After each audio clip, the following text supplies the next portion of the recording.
Hello everyone, welcome to our YouTube channel devoted for civil services. तो आज एक नई शुरुआत करते हैं। जैसा कि मैंने आप लोगों से कहा था कि मैं जिस पे ज़्यादा कमेंट आएंगे मैं वही सब्जेक्ट पढ़ाऊँगी। तो ज़्यादा कमेंट मुझे ज्योग्राफी पे मिले हैं, इसलिए मैं ज्योग्राफी पढ़ाने शुरू करने जा रही हूँ। देखिए, एक बात ध्यान रखिए, मेरा इंफ्रास्ट्रक्चर भले से नहीं अच्छा है जो सुचारू रूप से होना चाहिए, black board, white board, etc, ये सब चीज़ें। लेकिन मेरा कंटेंट बहुत अच्छा है, इस बात की मैं आपको बिल्कुल गारंटी दे सकती हूँ, क्योंकि जब आप पढ़ते होंगे तो खुद ही ये चीज़ फील कर पाते होंगे। मेरे कंटेंट में कोई कमी नहीं होगी।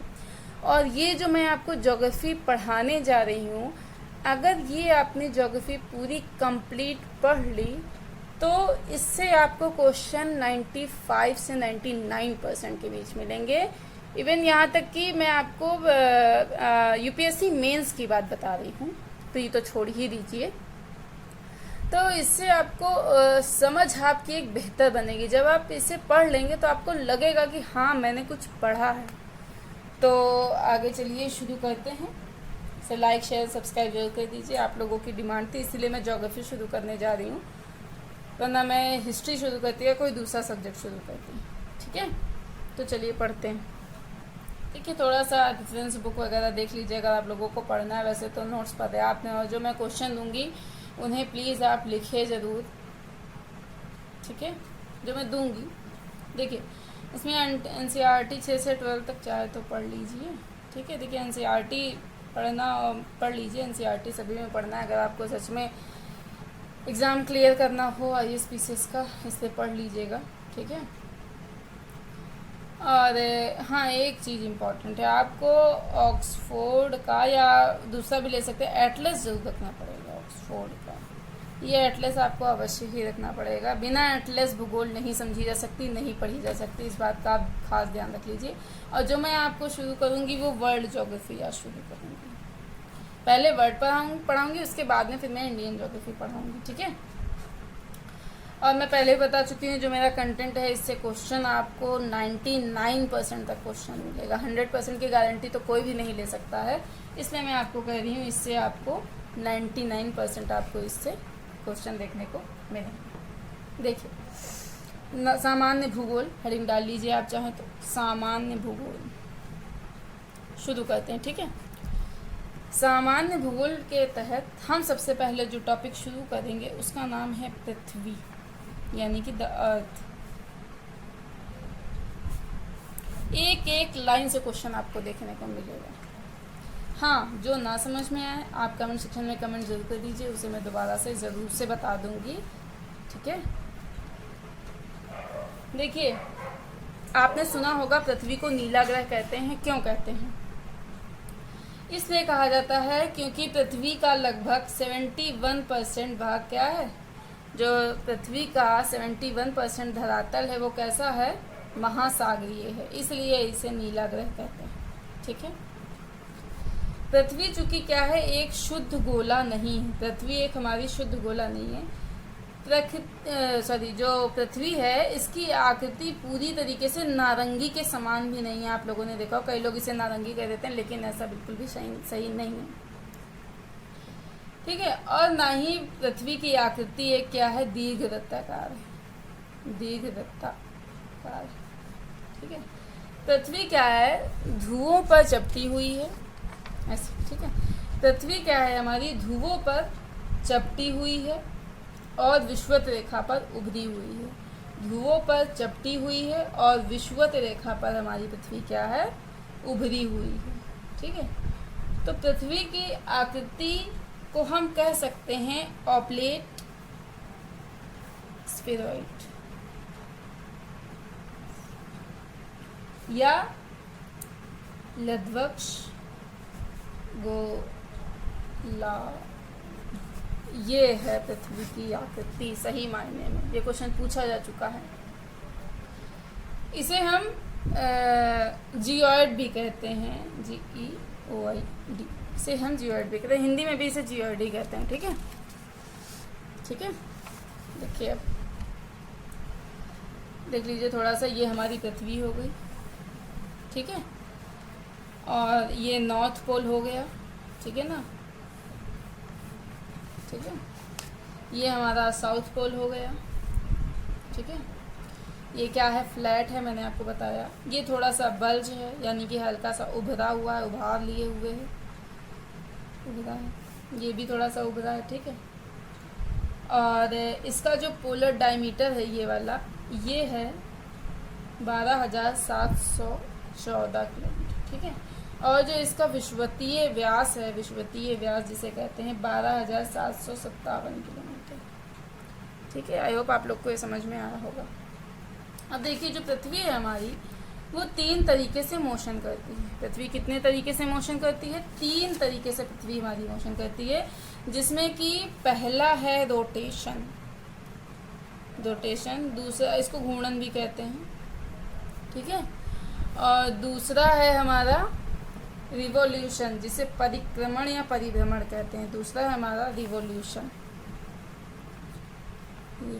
देखिए, इंग्लिश के टर्म भी जानना चाहिए, इसलिए मैं इंग्लिश में पढ़ा देती हूँ। बाकी हिंदी मीडियम वाले ये बिल्कुल भी ना समझें कि हिंदी है तो कसम खा के बस हिंदी ही पढ़ेंगे, अंग्रेजी की तरफ तो कसम खा के नहीं देखेंगे, ऐसा नहीं होना चाहिए, ठीक है।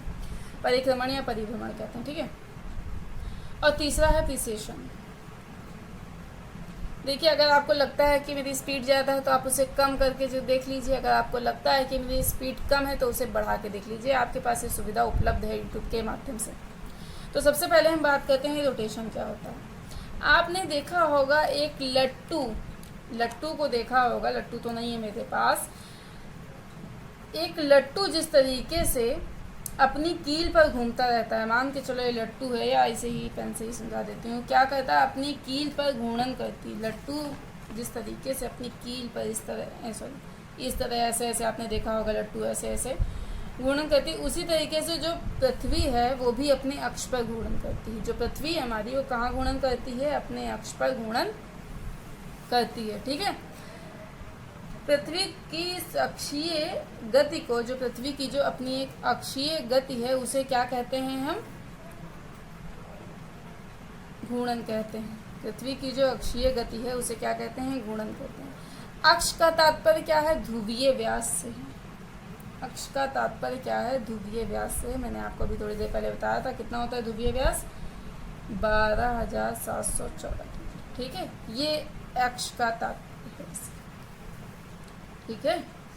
ऐसे पृथ्वी है तो क्या है, ऐसे ऐसे घूम रही है, मान लीजिए ये पृथ्वी का ये है तो ऐसे ऐसे ऐसे ऐसे घूम रही है, ठीक है। तो अक्ष का तात्पर्य क्या है? पृथ्वी के व्यास से है। व्यास कैसे? ये मान के चलो साउथ पोल है, ये ऊपर वाला नॉर्थ पोल है, बीच में पृथ्वी थोड़ी सी, मान लीजिए आप लोग की बड़ी है थोड़ी सी, इस तरीके से पृथ्वी तो घूम रही है इस तरीके से, ठीक है ना, समझ में आया होगा। तो अक्ष का तात्पर्य ध्रुवीय व्यास से है। अब पृथ्वी पेपर पे क्या होता है? ये ईस्ट होता है, ये वेस्ट, ये नॉर्थ, ये साउथ। तो पृथ्वी क्या है हमारी? पश्चिम से पूर्व की ओर ऐसे आप लोगों ने कभी सोचा कि जो सूर्य है हमारा वो पूर्व से ही क्यों निकलता है, पूर्व में ही क्यों निकलता है? क्यों? क्योंकि पृथ्वी हमारी पश्चिम से पूर्व की ओर घूमती है, इसीलिए सूर्य क्या है? पूर्व में निकलता है। सूर्योदय हमारा पूर्व में होता है। पृथ्वी के जो घूर्णन की गति है वो विषुवत रेखा पर अधिकतम होती है। ये मैंने भी आपको बताया था, विषुवत रेखा ये है, और ठीक है ना, ये विषुवत रेखा है हमारी। यहाँ पे क्या है कि पृथ्वी के जो घूर्णन की गति है यहाँ पे मैक्सिमम होती है। कितनी होती है? लगभग 1690 किलोमीटर पर आवर। देखिए, थोड़ा सा डिजिट में चेंज हो सकता है, नो डाउट, लेकिन जो मैं बता रही हूँ ये बिल्कुल देख के बता रही हूँ साइड से। ये गलत, अलग अलग बुक्स में आपको अलग अलग मिलेगा, लेकिन मेरे अकॉर्डिंग जो है ये ऑथराइज्ड, ठीक है, सही है। तो ये क्या है? 1690 किलोमीटर पर आवर है। अब इसी तरह 60 डिग्री अक्षांश पर हम बात करें, क्योंकि होता क्या है यहाँ पे जो इसकी गति हो जाती है ये 845 किलोमीटर पर आवर हो जाती है। क्यों? क्योंकि 60 डिग्री जो रेखा की लंबाई है वो विषुवत रेखा की आधी होती है। यानी कि एक लाइन में हम कह सकते हैं कि 60 डिग्री अक्षांश रेखा equal to half of the equator, ऐसे हम कह सकते हैं, ठीक है, हाफ ऑफ द इक्वेटर। क्योंकि जो रोटेशनल है हमारा ये विषुवत रेखा पर घूर्णन की गति क्या होती है? मैक्सिमम होती है। यहाँ पे क्या है? घूर्णन की गति जो होगी, पृथ्वी जो यहाँ पे घूर्णन करेगी बहुत तेजी से, यहाँ पे मैक्सिमम होती है, ठीक है। यहाँ पे केंद्रमुखी बल भी विषुवत रेखा पर क्या होता है? मैक्सिमम होता है। यहाँ पे जो सेंट्रीफ्यूगल फोर्स लगता है, आपने देखा होगा एक बाल्टी न चाहिए पानी भरी हुई, ऐसे ऐसे गोल गोल न चाहिए, लेकिन आपने देखा होगा पानी नहीं गिरता है खूब तेज़ी से अगर आप नचाते हैं। क्यों? क्योंकि वहाँ पे सेंट्रीफ्यूगल फोर्स क्या होता है, मैक्सिमम होता है। इसी तरीके से यहाँ पे क्या है, विषुवत रेखा पर जो सेंट्रीफ्यूगल फोर्स है यानी कि केंद्रमुखी बल जिसको कहते हैं, ये क्या है, मैक्सिमम है। और ध्रुवों पर केंद्रमुखी बल क्या होता है, शून्य होता है। इसी कारण यहाँ पे शून्य होता है, यहाँ पे मैक्सिमम, इसीलिए विषुवत रेखा पर हमारी पृथ्वी क्या है, उभरी हुई है, और जबकि ध्रुवों पर क्या है, चपटी हुई है।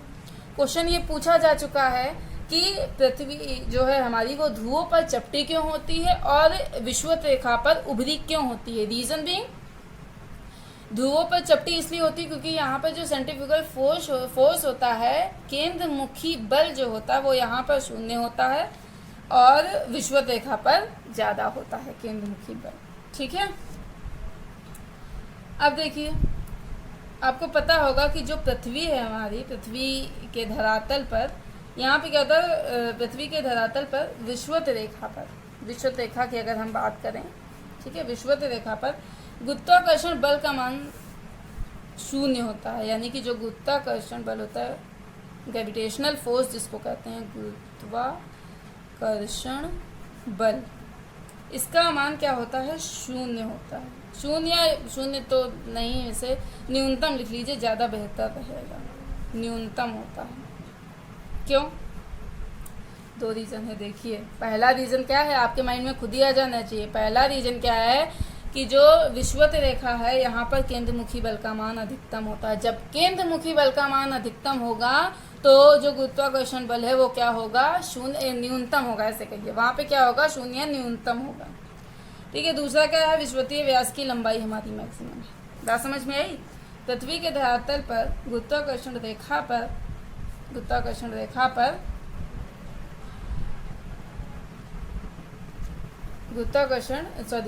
रेखा पर गुरुत्वाकर्षण बल का मान शून्य है। क्यों? क्योंकि जो यहाँ पे हमारी विषुवतीय व्यास की लंबाई क्या है, मैक्सिमम है। दूसरा, केंद्रमुखी बल यहाँ पे मैक्सिमम होता है। आप पढ़िएगा, केंद्रमुखी बल जहाँ पे ज़्यादा होता है वहाँ पे गुरुत्वाकर्षण बल का मान शून्य होता है। अब ये ऐसा क्यों होता है, अगर आपको ये समझना है तो आप फिजिक्स में थ्योरम है पूरी, उसे आप समझ सकते हैं। G=G m1m2/r, इसके पूरा इसका सब मतलब सब्सक्राइब बता रहे, इसको पूरा डिटेल में जाके फिजिक्स में पढ़ सकते हैं। ठीक है, यहाँ पे बताऊंगी तो फिर यही बताती रह जाऊंगी, इसलिए आप वहाँ पे जाके पढ़ सकते हैं। ध्यान रहे, जितना मैं पढ़ा रही हूँ एक एक लाइन से क्वेश्चन आपको देखने को मिलेगा।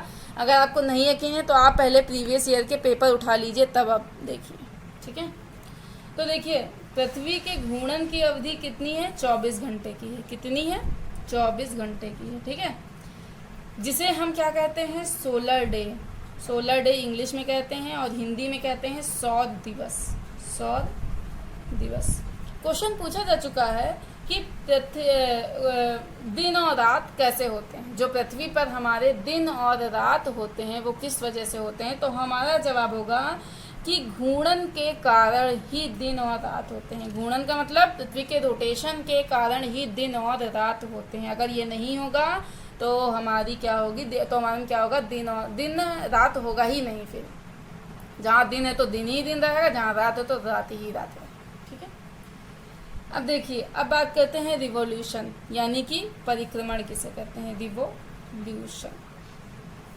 देखिए ये क्या होता है भाई, पृथ्वी क्या है, सूर्य के चारों ओर चक्कर लगाती है। जो हमारी, मान के चलो ये सन है, ठीक है, सन है हमारा, ठीक है, ये पृथ्वी मान के चलो अर्थ है हमारी, ये क्या है, सूर्य के चारों ओर चक्कर लगाती है। इसे हम कहते हैं परिक्रमण। क्या कहते हैं इसे हम, परिक्रमण कहते हैं। अब परिक्रमण के मार्ग को, ये जो मार्ग है इसका मान के चलो ये मार्ग है, चक्कर लगा दी, इसे हम कहते हैं कक्ष या ऑर्बिट भी कह सकते हैं, कक्ष या ऑर्बिट कहते हैं। ठीक है, अब पृथ्वी का चूंकि कक्ष कैसा है, दीर्घवृत्ताकार है। कैसा है, दीर्घवृत्ताकार, आपको देखने में लग रहा है ये जो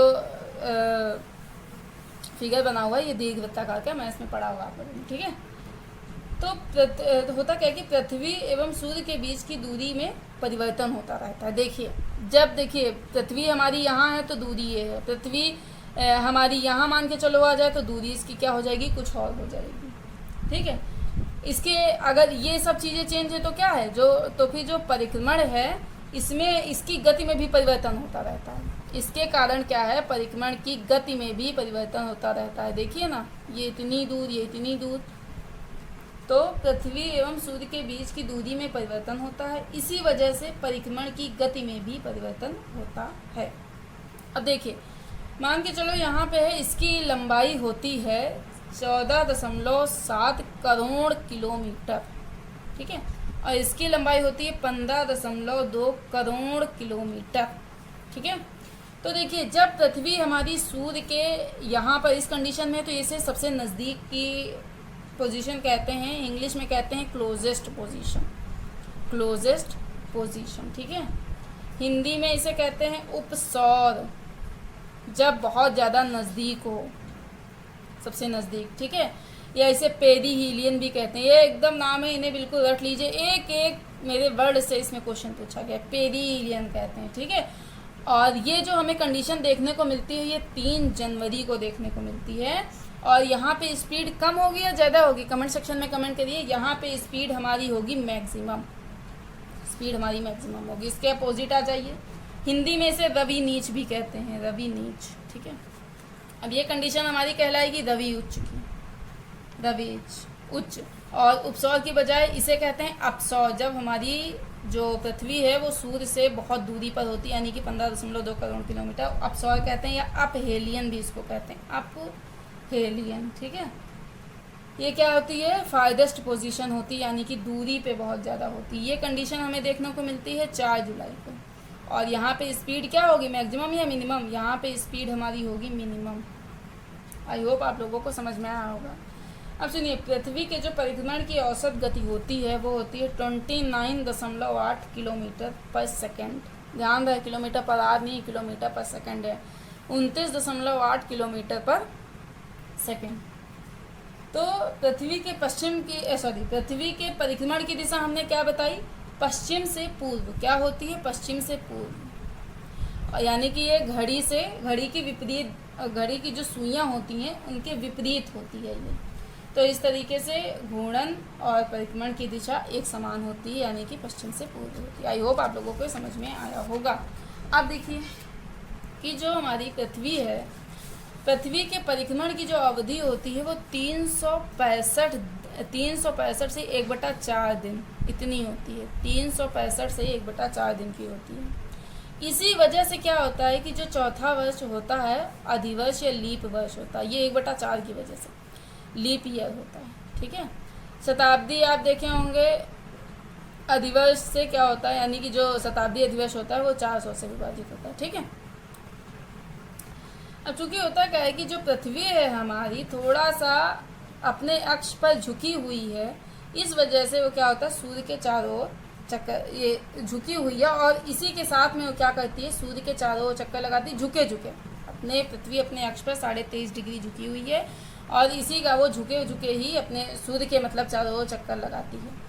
इसी के कारण क्या होता है, दिन और रात की लंबाई में भी परिवर्तन होता है, दिन और रात की लंबाई में परिवर्तन इसी वजह से होता है क्योंकि जो पृथ्वी क्या है, अपने अक्ष पर थोड़ा सा झुकी हुई है, और इसी वजह से ऋतु परिवर्तन भी होता है। जब मैं आपको ऋतु परिवर्तन बताऊंगी तो ये चीज़ काफ़ी ज़्यादा डिटेल में बता दूंगी, इसको समझा करके कि कैसे क्या ये चीज़ें हैं, ठीक है। पृथ्वी क्या है, काफ़ी तीव्र गति से घूर्णन और परिक्रमण कर रही है, बिल्कुल कर रही है। इसे क्या अनुभव नहीं किया जा सकता, पृथ्वी घूर्णन कर रही है, ठीक है। चूँकि होता क्या है कि पृथ्वी, अच्छा बताइए, जब घूर्णन पृथ्वी कर रही है तो हम जैसे यहाँ पर मान के चलो कि मुंबई में हैं, तो फिर हम फटाफट उठा करके वहाँ क्यों नहीं पहुँच जाते हैं, लखनऊ या यूपी या कहीं दूसरे देश, मान के चलो फॉरेन क्यों नहीं, यूएसए क्यों नहीं पहुँच जाते हैं। इसलिए नहीं पहुँच पाते हैं क्योंकि जो पृथ्वी का वायुमंडल है वो पृथ्वी के गुरुत्वाकर्षण के बल के कारण पृथ्वी से जुड़ा हुआ है। ऐसे तो एक आदमी ए स्थान पर है, 1 सेकंड पलक झपकी नहीं, बी पे आ गया, क्यों, क्योंकि तेज गति से पृथ्वी क्या कर रही है, घूर्णन और परिक्रमण कर रही है। लेकिन ऐसा नहीं होता, क्यों, क्योंकि पृथ्वी का जो वायुमंडल है वो पृथ्वी के गुरुत्वाकर्षण बल के कारण पृथ्वी से जुड़ा हुआ है, ठीक है। तथा और भी क्या कह सकते हैं कि वायुमंडल के संदर्भ में पृथ्वी की सापेक्षिक गति शून्य है, या तो फिर पृथ्वी की सापेक्षिक गति इतनी ज़्यादा होती, वायुमंडल जिस तेजी से घूम रहा है उससे बहुत कम गति से पृथ्वी हमारी घूम रही है, ठीक है। आई होप आप लोग को समझ में आया होगा। फिर तीसरा था प्रिसेशन, ठीक है। इसके तहत क्या है, इसको प्रिसेशन ही कहते हैं। घूर्णन करती हुई पृथ्वी के अक्ष की शंक्वाकार गति को, मान के चलो ये शंक्वाकार है, आप सपोज कर लो, है नहीं शंक्वाकार लेकिन सपोज कर लो, ठीक है। तो घूर्णन करती हुई पृथ्वी के अक्ष की शंक्वाकार गति को, गोल गोल लट्टू देखा होगा, साइड साइड में थोड़ा सा तिकोना निकला होता है, शंक्वाकार गति को क्या कहते हैं, प्रिसेशन कहते हैं। प्रिसेशन की गति क्या होती है, बहुत ही मंद होती है। इसकी अवधि लगभग हम कह सकते हैं 26,000 साल है। 26,000 साल, यानी कि 26,000 साल में ये पूरा अपना एक चक्कर कंप्लीट कर पाती है। कौन, जो पृथ्वी की प्रिसेशन है, मतलब जो शंक्वाकार गति है, अगर ये घूमे पूरा तो 26,000 साल लग जाते हैं इसको। इसकी पूरी प्रिसेशन की जो अवधि है ये 26,000 साल है। तो आई होप आप लोगों को ये समझ में आया होगा, और जो ना समझ में आया कमेंट सेक्शन में कमेंट कर दीजिए। आप लोगों की डिमांड थी इसीलिए मैंने ज्योग्राफी शुरू किया। और प्लीज़ मेरे चैनल को लाइक शेयर एंड सब्सक्राइब जरूर कर दीजिए। इसके बाद मैं जो शुरू करूँगी वो ग्लोब, देशांतर और यानी कि ग्लोब, अक्षांश तथा देशांतर ये शुरू करूँगी। क्या शुरू करूँगी, ग्लोब और अक्षांश तथा देशांतर, ठीक है। तो प्लीज़ मेरे चैनल को लाइक शेयर सब्सक्राइब जरूर कर दीजिए। ज़्यादा से ज़्यादा प्लीज़ शेयर करिए और लाइक तो ज़रूर कर दीजिए। जब लाइक कर रहे हैं, शेयर कर रहे हैं तो सब्सक्राइब भी कर दीजिए, ठीक है। अगर आपको मेरा कंटेंट पसंद आ रहा है तो कमेंट के माध्यम से अवश्य ही बताएं। Okay, thank you.